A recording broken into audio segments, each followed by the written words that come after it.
സാധാരണ പലപ്പോഴും have has ഒക്കെ പഠിപ്പിക്കാറുണ്ട്, കുട്ടികൾ പഠിക്കാറുണ്ട്, പക്ഷെ മൈൻഡിൽ നിൽക്കുന്ന രൂപത്തിൽ പലപ്പോഴും പഠിപ്പിക്കാൻ പറ്റാറില്ല അല്ലേ? സോ ഇന്ന് നമ്മൾ എന്നും ഓർമ്മിക്കുന്ന രൂപത്തിൽ ആ കിടിലൻ പാട്ടിലൂടെ ഹാവ് ഹാസ് എന്ന് പഠിച്ചാൽ. Are you ready guys?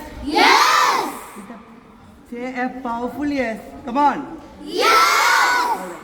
അത് ഞാൻ പാടാം അല്ലേ? ഓക്കെ.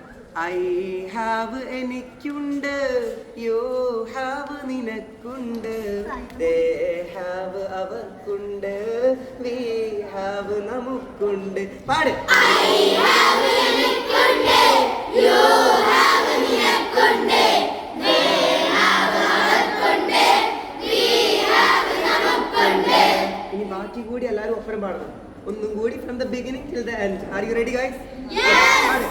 I have എനിക്കുണ്ട്, you have നിനക്കുണ്ട്, they have അവർക്കുണ്ട്, we have നമുക്കുണ്ട്, he has അവർ